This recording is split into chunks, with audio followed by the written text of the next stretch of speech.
And this is Jupiter from Manlius, New York, coming at you with this week's Burn the Stockpile. This is my week to pick, but I do have my co host with me. He's out there. Hey, it's Dominic coming from Ottawa, Canada. All right, so last week I got the joy of getting to pick the artwork, and since I knew it was going to be election season, I picked something that I thought was fitting for election season, of course. So with that said, first thing I'm going to do is I'm going to plug that we are doing Numquad the Fair, but I'm going to plug the fact that we do have a event coming up this weekend, Fall Mass Mutation Madness, 2-deck survival, November 7th, 11 a.m. Eastern, 4 p.m. GMT, $10 entry fee, 80% back to the prize pool, basically for top 8 finishers. The first place person will get the first official invite to the second season of the Keyforge Premier League, with no details to what that league is going to be, but it's going to be something fantastic and fun. Promise. Maybe this weekend we'll reveal it. We have had discussions, but I'm not leaking nothing on that. I'm going to be hard fast for that one. And the good part is, if you enter, you get a chance to win 20 Dark Ember tokens donated to us by Luxurious Playstyle. And Maddie Casper, thank you so much for that. I'm super excited because those are probably the coolest tokens that I think he's made that I've seen that I use. So that says a lot because I do really like the gold ones too. But are you going to play in that, Dominic? A little bit of a secret to the fans. I'm gonna stop being lazy and I'm gonna play in that. But hey, it's time to hammer out some art here, and yeah, that tournament should be fun. But All let's right. get right into it. Yeah, Let's do it. let's do it. So here it is, Numquad, the fair, right? A lot of cool things I like about this piece, but in the nature and the way that we do it, since I chose it, I know why I like it. We're going to let Dominic take over from here a little bit. But before we get into it, let me do a quick rundown on the artist. Since this is my art, I will do it since I don't know if he was ready for this. But the artist is actually from São Paulo, Brazil. See, so the Portuguese like link. I didn't know that until I looked it up, and I was like, there's got to be a reason I like it, right? Because it's Portuguese, of course. But his name is Eric Kenji Ayoagi. And Ayoagi, I don't know, I'm probably killing it. But he's a freelance illustrator. He actually does a lot of work. When I look at his portfolio, he does a lot of work with Hearthstone. So he's been there with Descent of the Dragons, Savior of Ul'din, and Rise of the Shadows. It looks like are his heavy, his heavier amounts of work. He also has some that are with Rastakan's Rumble. So if you play Hearthstone, you might have seen some of his art already and just didn't even know it was him. But with that, That's a small game, isn't it? hmm, Just a small one. it's a tiny one. It just does small Yeah. things. Yeah, I mean, Yeah. World of Warcraft, like, come on, like that has any legs? It's gonna be around for how long?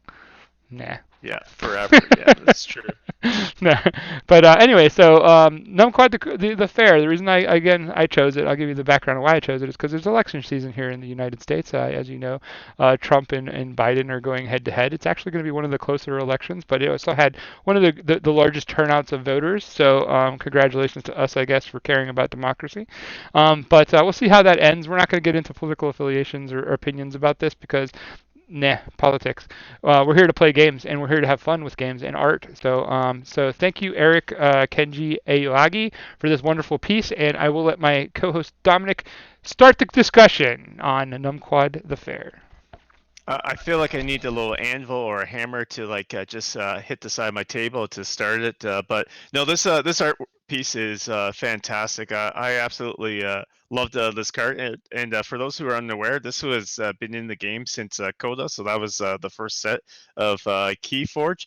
And I think the Keyforge team really picked out a beautiful piece to start off to show Sanctum and in a good light. And the only issue I had with the card, because it was funny, I was talking to Jupiter beforehand, was I was looking through my 300 plus decks, and I was like, do I have a deck right now with this card? And apparently I don't, but that's fine. That doesn't matter. So the issue I have, the reason why that is because the card is actually a rare card if you're playing the Keyforge for the card game. So that means not as many people get to see this beautiful piece of art. So that's my only real downside that I have towards it. But the reason why it's so cool, and the reason why Keyforge is interesting as always, is that they like Keyforge, the artists, and the game community just loves to flourish and talk about different things, and it feels like a very diverse community. And everything about this piece of art speaks volumes of what I think of for Sanctum. So Sanctum, as you may know, is those, if you were playing a D&D, would be the lawful good character. So this is like they're the paladins. They have like a like almost like Diablo like angels. So you have this human sanctum knight here. I believe she. Oh no, she's just a human. She's not a knight, but I think she would become a knight eventually. But you have this human sanctum, and you got the blind justice in the background, and everything about this. So she has her sanctum armor, and she's dealing with whatever type of a creature this is. And it's funny, it was not until Jupiter brought up the art, and I started looking at it more. I thought she was squishing something, and I probably did think it was a slime, but we'll get more into the details of why it's 100% a slime now when I look at it. But I just love this. It's probably taking a place, and I'm really bad at where places are with on the Crucible.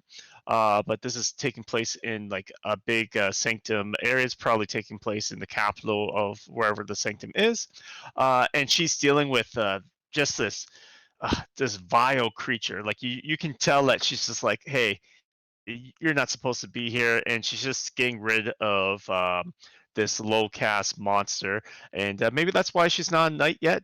Probably she has to take care of this because the knights are dealing with bigger and badder things. But to me, I think she deserves the spotlight of that.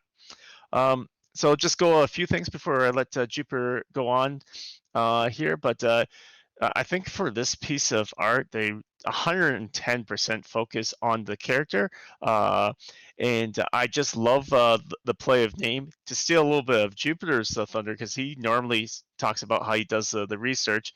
Numquid, and I'm butchering the name, and I apologize. Uh, the definition of that, it's a Latin word, and it translates to English. Can it be that? So can it be that fair? Is kind of funny, just like numgood the fair. So can it be that fair? Interesting play of words. I really like that. And when you're looking at the card, which we'll go into detail, that name will make even more sense a little bit later on. So just a little bit of highlights there. Love the colors. Talked about the character, and I'll talk a little bit more, but I'll pass it over to Jupiter for a bit, and we'll go back and forth here. Oh yeah, so great analysis. You did steal my thunder on the definition as always, but nah, just kidding. You get to go first, so you get the right to do that because you did your homework this week, so that's good. And like it is interesting, right? The name, right? Numquad, the fair. So can it be that fair? Let's talk about the composition because that's kind of where I come in first usually, right? And so the coolest thing about this is there's obviously something askew in Sanctum, right? Like I believe that this is Sanctum, like you said, and they have like basically like these like sanctums, like sanctuaries, basically on clouds, from what I understand. Maybe I read it wrong or whatever, but it sounds like they're kind of like mystical, right? And they're very remote and very like pulled away from the normal going ons of the Crucible, right? And they have a very structured, very ordered, very like nightly system going on there, right? Like there isn't, I don't think there's really a king, but there are definitely lords and ladies, as we know, and there's basically this brotherhood of like, it's like almost like Camelot, right? Like the way it runs there, like it's like everybody's equal, everybody has their part, and one of the things I do respect out of Sanctum is the fact that they did a really good job with the flavor in it, in showing all the different varieties of people, females, there's males, there's Barista Joya, who is you know, a topic, and they show this diversity in Sanctum that basically come together, and they basically all have their piece in their role inside of this crazy Sanctum society of order and stuff like that. Even with the mass mutations in the Dark Amber, they still have found a way to harness the dark amber into a way that is still, they are not necessarily, separating themselves with it, but they're finding ways to be constructive with it, I think, and basically finding ways to help their brothers that have been affected by the dark amber, and helping them to basically evolve and still be part of the sanctum way, right? We'll go with that. And in this picture, it's really interesting because this ooze, like we were talking about, that's coming, right? It's some kind of ooze slime beast, right? Like definitely, you can see veins and like little like details in the slime gesture that show that it's basically living and trying to do something, right? And it looks like she's smashing the ground with all her body weight, right? Like the lean she has on this swing of the hammer is insane. Like she's like literally like all out body slamming this slime with her mallet, right? Which is a sign of the judicial system, right? Like they all have hammers for order and for basically, putting in, putting things into attention and stuff like that. So the interesting choice of weapon for her. She doesn't have armor and she's not a knight, and I don't think she's meant to ever be a knight, to be contrary to what you said, because I believe that Mm. this is kind of like a checks and balance. Like the idea here is that she is part of the justice side of it and the one that helps determine right or wrong. Therefore, the fighting aspect of it would fall into the knights, right? Like, and the knights all have turbo armor, and they have like these mallets that have like if you ever look at some of them, they have like these like boosters on them and stuff to basically strengthen their blow and to like have higher impact when they hit, and they have all these armors and stuff like that. That's not what she is. She looks like she is more of a statesman, like a person that does like a lot of the paperwork and the admin and the judicial stuff, right? And to make that point even more fair is behind her we see a version of like, I don't know what they would call that, justice, right? Like we'll just call it justice. I don't know, lady, male, whatever.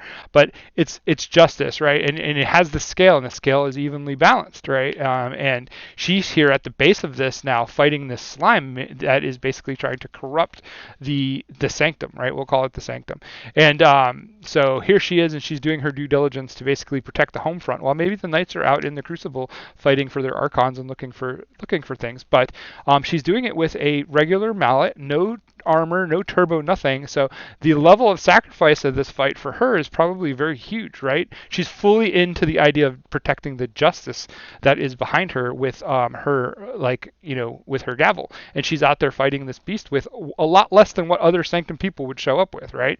So that's an interesting take. And the second part with the art here is everything is skewed 45 degrees to the left. I think that is intentional. I think that's amazing because, again, it's pushing the motion of it, and it also makes you feel off-centered, right? Because this ooze doesn't belong there, right? So everything is kind of like, how you get that crooked feeling, like in the old Batmans, where like the villains' layers would always be at a 45-degree angle or whatnot, just to make you feel skewed to the idea that it's like not a normal place.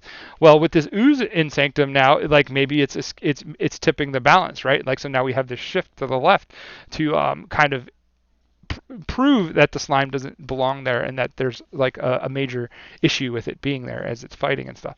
Color palette wise, they have a very Christmassy color palette with reds and greens and golds, with a lot of white and neutral. But I don't think it was supposed to be Christmassy. But the idea of those colors together like that is that it's a very warm and inviting palette because it's not too hot, not too cold, but it definitely suggests like a welcoming type of presence to come into it.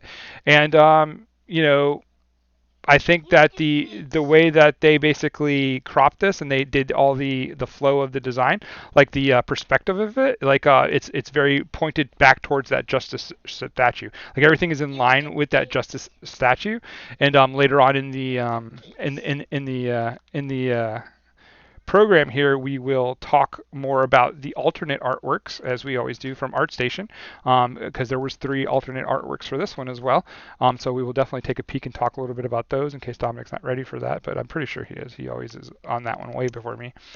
But that's where I'm at with it right now. So I'll pass it back over to you to see what you think of some of the things I added, and let's progress. Let's move forward. No, 100%. Yeah. So no, don't worry. I am ready to talk about that because when I was scrolling down originally, I was like, oh wow, this is fantastic because there was stuff that, and this is why I love covering art, and this is probably why Jupiter loves covering the art as well. Seeing that concept art and seeing the ideas that they had, that's where I realized that this was even more of a news. And the reason why, like when I was playing the card game, a lot of times, unfortunately, when I'm playing the card game, I'm not taking enough time to review the art, and that's why it's kind of funny sometimes, like when you can go out and buy the different play mats that they have, or you win a play mat because you went to a local tournament and whatnot, and you start to see that more details in that art and things pop out. And in this case, for the alternate art, I got to see it was like, oh, you'll see when we get down to there that the ooze has a full monster aspect. And in this case, the final decision was that she has crushed that ooze. It's not coming back. There's no way this one's regenerating. You covered a lot of great points about this. I wonder. So for the viewers of this, let us know what you think. Is this in one of like is this one of their like skyborn cities? Where is this in the Crucible? And that might be a fun thing to look at. Is that we talked about in our other videos? We talked about the last video we did. There was in the forest. Like what forest would that have been in? In this case, what city is this? Is this the hub city for the Sanctum, or is this somewhere else? So just little ideas for you for that. Getting back to the art itself, I could see where you're getting at, Jupiter, where you think that she may never become a knight, and she may not even be interested. She may think that the knights are too holy, have gone too far removed, and she's more interested in protecting the people, about being fair, and about making sure that the church and the people are getting the fair justice that they deserve. And doing the small things or the big things, depending on how you look at it. Getting rid of this monster in the city is just one thing that she can do. I also love that her weapon here, when you're looking at it, uh, it's not a super fancy one. It's not.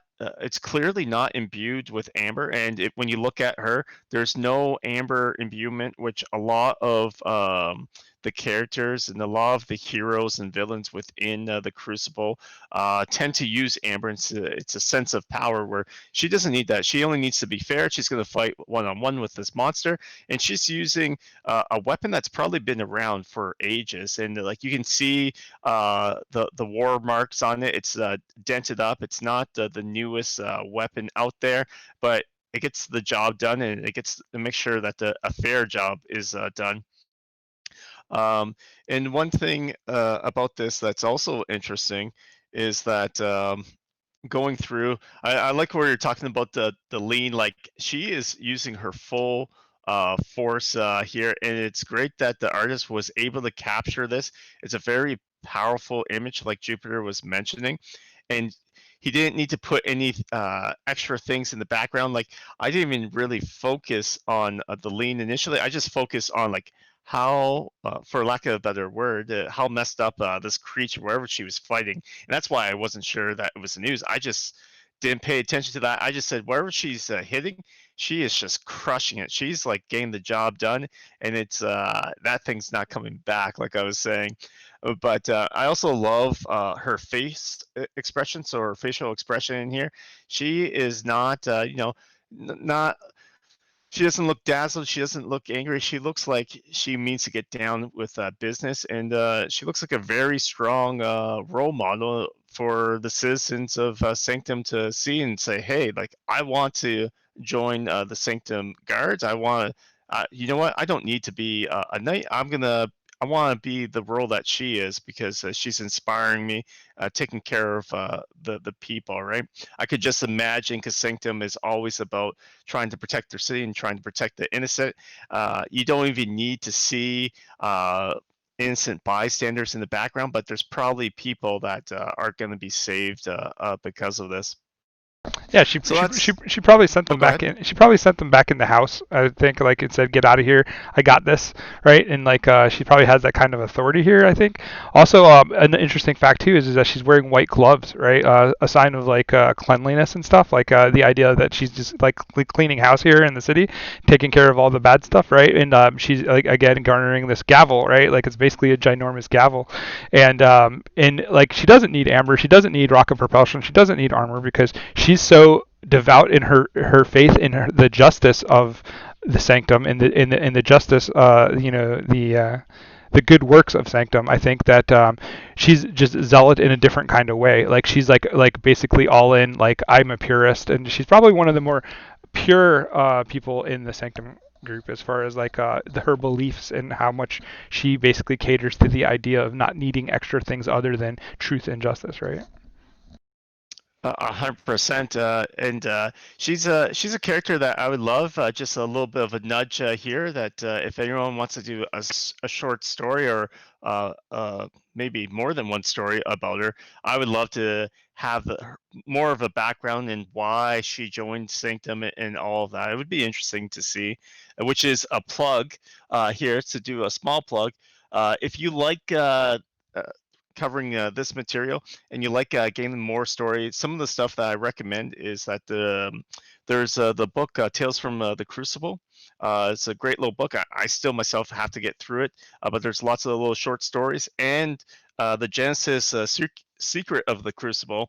I actually turned to the Sanctum page as we started talking about this stuff, and it has just some interesting topics, talking a little bit more about the Sanctum. But that's getting a little bit off to the edge. Was there anything else before we get into the that you want to cover, Jupiter, before we start talking about the different concept arts? Yeah, I've already kind of teased and showed some people the concept arts, but we're back here, and the last thing I'm going to say about this is that I think that the art styles of the different houses that we've seen have been so dynamic and so awesome that we can like we're starting to see it now. Like we're into what like this is our fifth or sixth episode, and like depending on if you count the one that we didn't do that we did but we didn't put out, but like that's bonus material when we hit like 100 subs or something. But the we have the identity of each of the houses is like so well captured in the characters, right? In the way that they're going. Mm. And I think that Numquad here, I think she was probably raised Sanctum, and I think she's all in. Like I personally don't think she got brought into Sanctum. I think she is like one of those ones that just grew up with the ideal, and that's why it's so embedded into her, in the grain into her. And like when you see her striking this slime, she's doing it with pure like like she has no doubt, right? She's just viciously destroying this thing. And I don't think she cares. Like I think she thinks that because she's so zealously correct that she can't be wrong, right? And so therefore she is like overly committed to picturing and beating this slime up, right? And so now I've scrolled down to the concept arts, and we have three different variants. As you can see, variant B is the one closest to what they decided to go with, but in variant A, you see her kind of like starting. It looks like she's starting the fight, right? Because this is where you could say like there's an eye to the slime, and like she's taking a swing, and like the power in this concept art A is impressive. If you look at the bend in the shaft of the gavel, right? Mm. Like in the one that we got, it's pretty straightforward, but it's all in, right? Like we have no doubt that she's all body, all into it, and it's coming down hard. But it hasn't quite made contact with the ground yet in that picture, in my opinion, and that's why you don't have that bend. In this picture, she's definitely hit the ground with it and like mashed the slime into the ground with it, right? Like the power behind that swing is without a doubt. I think that the composition of this one is really good too. And then you look at the C sample, and the C sample basically, she's definitely not swung yet. Like she's cocking back, getting ready to swing, and you see this monster basically looking to try to consume her. So it's kind of like if I was watching this in progress, I think it would go C A B, and you'd have like an actual framing of a fight, right? Like it's like she's winding up, she's swinging, she's hitting, and then like she's like basically actually I guess it'd be like CVA maybe, but like basically going back like that. And in all of them though, the important thing in the structure to the composition with her though is the statue in the background with the scales. And it's she is definitely basically embodying the idea of this statue, right? The idea of balance and order. So I'll let you go ahead, as that's just my take on that. Yeah, so 100%. That was one of the main points I was going to bring up, and that's why I love when artists have these concept arts. Obviously, it's for the team. It's not necessarily meant to, and that's why as a players we've never seen it until we pulled this art up, which is fantastic.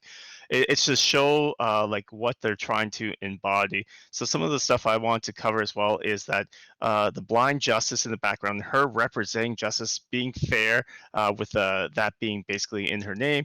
It's so brilliant. The fact that this is Sanctum, they're all about justice, fairness, trying to get rid of the evil. It's all big things. I love that in the concept art. The only thing that is really has color is the monster, and this is where I said that, oh, it's an ooze, and it's interesting how it tells a little bit of a story, like Jupiter was saying, where you can try to figure out, is it CAB, for like how this is moving out. But also something that I see with this is that the monster is more detailed. It's fighting back, and I love the fact that they chose the final concept of the monster has been crushed by the justice and the fairness of the sanctum system. So it's just empowering that idea versus that the concept art. I find that the character is showing that she's a little bit more humanoid, not humanoid, but she's a little bit. It's almost an equal fight, which is still fair, but she hasn't prevailed yet. And I like the idea that she has crushed this enemy, because if you look at A to start off with, in A, she's swinging down with all her might, but to me, she's actually missed. You can see that the ooze has like almost swept around it, or maybe it just caught a little bit of it, and it's almost ready to fight back with its, like, not its tail, but the you see like that wave thing. Either it's ready to just shoot some slime at her. And then in C, it's just the reversal, basically, where she's about to swing. So either the ooze is trying to move out of the way or has just attacked her. But I love how they put the blind justice in the background. Depending on which way she's swinging, it's facing the same way as her. So pointing that, hey, she is the justice, and it's pointing at the monster, saying that this justice needs to get rid of this abomination, needs to get rid of this unfair monstrosity. I'm using all words I can't pronounce properly, so just I apologize about that. But I love how that is all bending in and working so well with this art, and how it's all being combined here. And I love the choices that you're seeing, that what they wanted to focus on. I think that the final choice that they picked was excellent.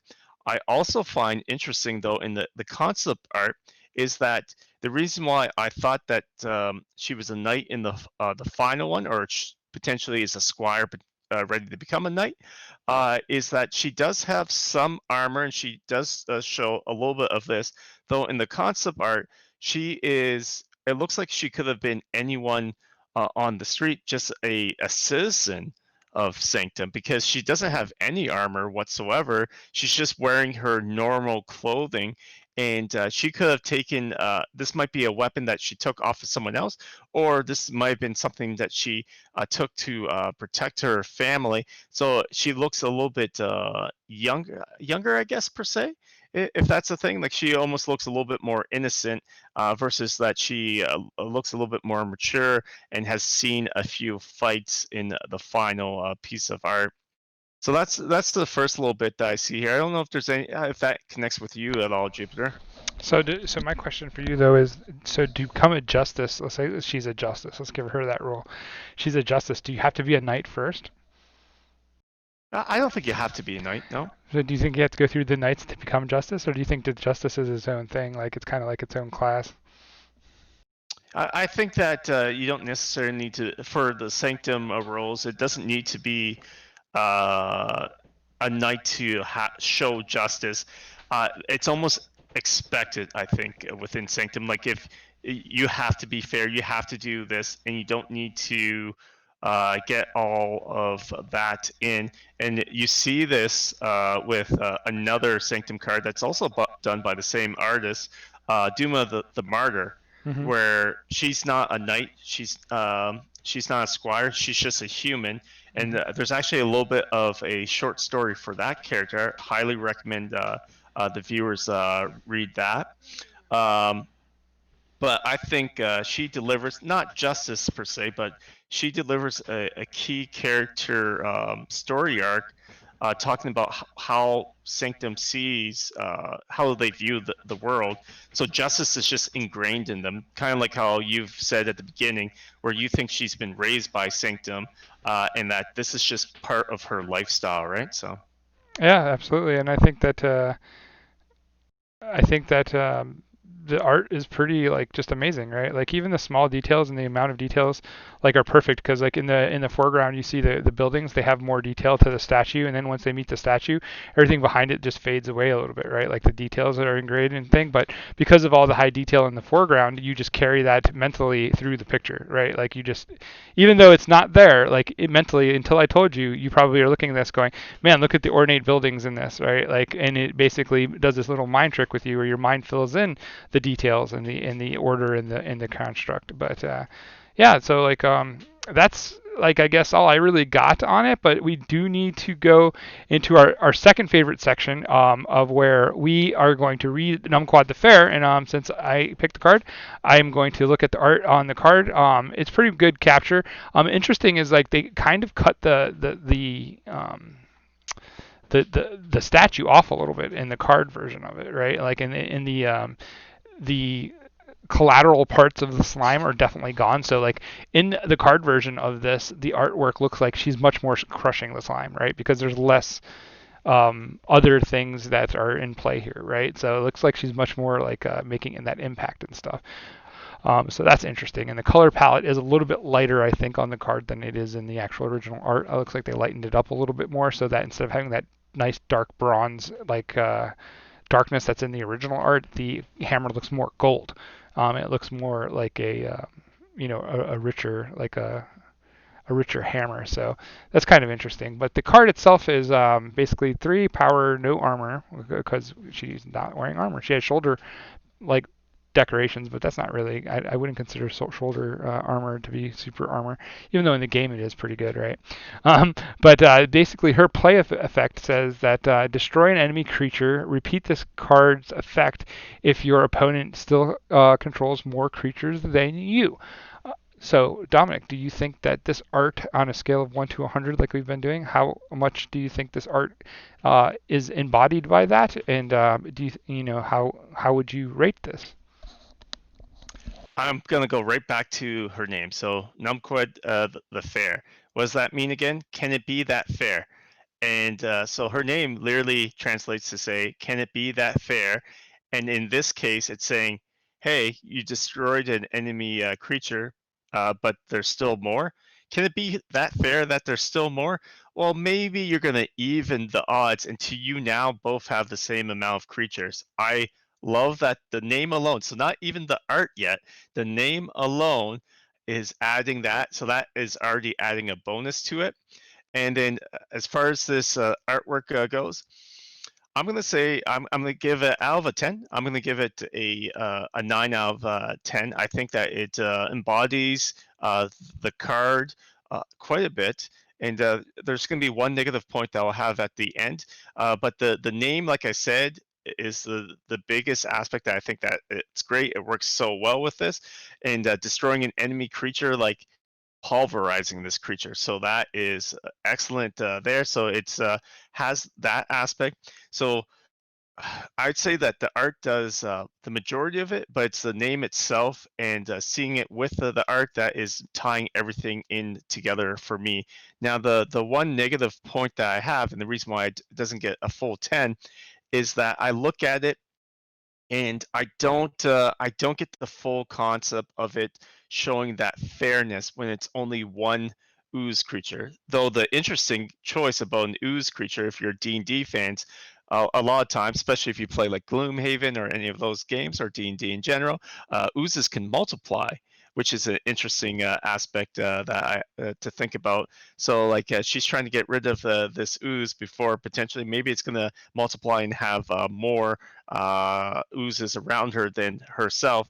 But it does still work because the idea of the card says that it either she's going to crush this one ooze and it's going to end there, which she does in this aspect, or if there was multiple oozes around, she would just continue to hammer out until it's a one-on-one competition. And so the negative point that I was bringing up is that it doesn't capture that last aspect of continuing to destroy creatures into there's an equal amount. I think that's a hard concept to grasp. I'm not sure how they would have been able to do that, but what do you think of my assessment of that, Jupiter? I think you're spot on with the ooze assessment, right? Oozes basically are impossible to kill. They're pretty hard unless you do something like freeze them or do something crazy that to shatter them. In this, she obviously has no ice. She actually is just pounding on this ooze. And my concern for this is like, can it be that fair? Probably not, right? Because she has a regular mallet that all she's doing is basically agitating this ooze, and I think she is crushing it and doing good things. But what is she really doing? She's making splatters, right? And all these splatters of the ooze are probably going to turn into more oozes in the sense of what you're talking about, the blob states, right? And so she's going to be there for quite a long time fighting this thing, right? And the whole idea here, I think, is the fact that she's not going to quit until basically she like is overrun, right? So how can it be that fair? Probably not very fair for her. She's using a very under efficient weapon for fighting an ooze, right? But she's still there, and her conviction is in her face, right? So I do agree with you that it's not probably a perfect 10 out of 10. I think it's probably more like an 8 out of 10 kind of thing with the card text for me. But at the same time, like I do love the intensity of this battle and the idea that it's not going to end like this. I don't think that this is the kill shot. I think this is just a shot that's going to lead to more headaches for her, and she's like her conviction to the system and to the Sanctum cast is going to keep her there until she either gets help and like things become fair and they are able to like get rid of this ooze, or the ooze just decides to go away. But like at the same time, like there's gonna be more and more and more like different oozes probably at the rate she's going, because she's using a blunt weapon to basically splatter it, and it's gonna basically, you can even see where the hammer's hitting the ooze. There's small bits of ooze going everywhere, right? So those little oozes are gonna start feeding on things and getting bigger. Like that's just how ooze works, right? So I don't know if this ends well for her, and quite honestly, I don't know. Like she might be in trouble, in my opinion. But what do you like? I mean, what do you think of that kickback? And she was only in Coda, so who knows if she ever made it out? No, that's fair. So I think that she made it out. So the story that I would is that she's going away and she's attacking this ooze and she's fighting it. She's fighting it, and it's an interesting point that you bring up that maybe it's going to multiply and she's going to deal with all the different oozes and whatnot. But what I think of the short story that I would love to have seen is that in this case she's getting exhausted. She's fighting it. It's like a 90s cartoon as you're watching it, but she's thinking this entire time, she's like, how can I beat this ooze if I don't defeat it in like the next little bit? Like it's gonna beat me and it's gonna try to kill me, type of thing, right? So I think that she's witty enough that she would actually use her intellect and come up with a crazy concept that would be able to defeat the ooze once and for all. So I think that when she's fighting the ooze around the city, that she potentially, as she's fighting, get knocked against a wall, look up into the sky, and see a spot that maybe has some sort of like magical essence or something like that. Maybe a little bit of a frozen or frost essence, and she might have to hit the side of a building. It comes coming down on top of the ooze, freezing it, and then she does one last. A smash, shattering it into pieces, and taking care of the ooze. And what I would add to that is that I think that there would have been some knights that would have been on their way, saying, readying up their magic, trying to get ready to take care of it themselves. And then she would just look down at the ooze, spit on it, and be like, I don't need any assistance. A one-on-one fight is more than fair for me. And that's where I would end it. Well, that's a good story, at least. I like it. Hey. It seems like an action-packed segment of Dragon Ball Z. Like, be interesting. But yeah, so that's I think all I got for this week. We're hitting that 40-minute mark we like. But that was Numquad the Fair, and I have again it was by Eric Kenji Ayoagi.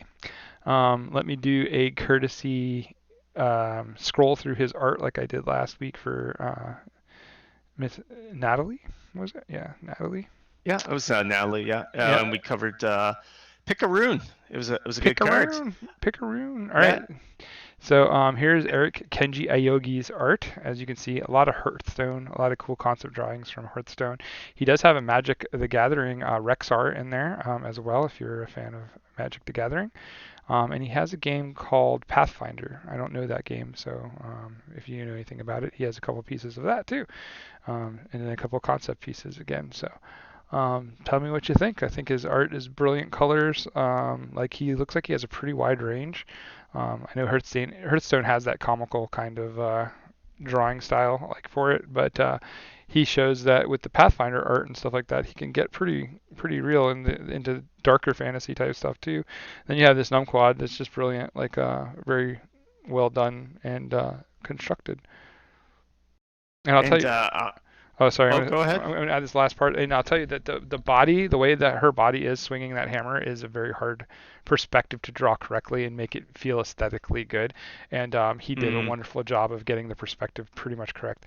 Like the only part that really kind of is disjointing for me is kind of near the hip area. Like if you look between her arms and like to her legs, it looks a little bit weird, like a little bit elongated maybe. But I can't tell you. I think it might be just because of the way the armor is, but it's very slight, and you probably would never even thought about it if I hadn't said it. So she could just be a really tall woman too, so it could be that as well. So, but that's the only part. yeah. That's the only part that really sticks out to me a little bit like off, but not. It's not off by a lot. Like it's a really great drawing of this form. Yeah, and that's more than fair. And I guess my last shout out I'll do here is that as the viewers, let us know what you thought. If there was anything that we potentially missed, or if there was anything that you want to cover more for this art.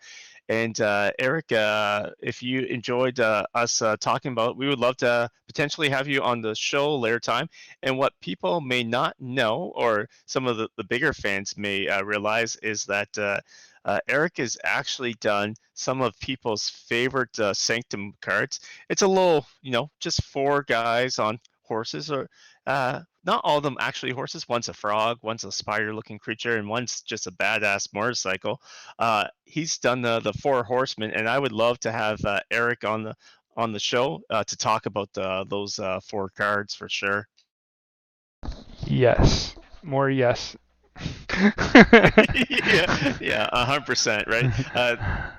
People love those cards, and I think that would have to be at least an hour long episode talking about that if he had the time available, because that'd be crazy. If we ever have any of the artists on the show, we've already had Steve and Natalie say that if they can make time, they would come and join us. And if we ever get any of those artists on the show, you guys can talk as long as you want, because I'm sure we could pick your brain for a while. So like, we'll come prepared to not try to waste your whole day, but that would be super exciting. And between me and Dominic, you'd probably get 1,000 questions. But we would love to talk about your favorite arts, your styles, your color palettes, etc. Like all kinds of interesting things to listen to from professional artists. There's an artist in Magic the Gathering named Stephen Argyle, did Liliana of the Veil. I met him in person.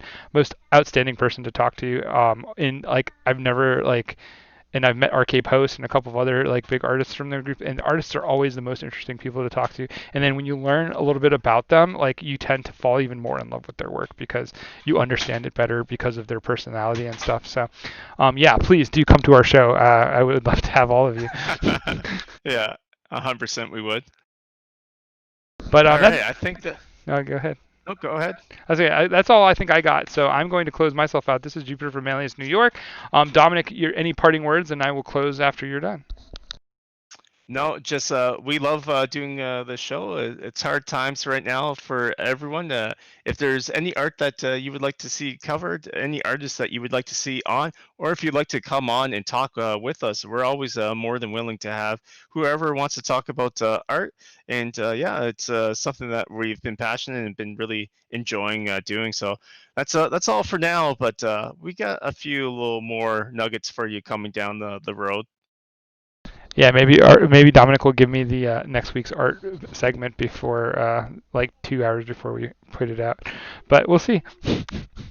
Hey, you never know. He likes to keep me on my toes.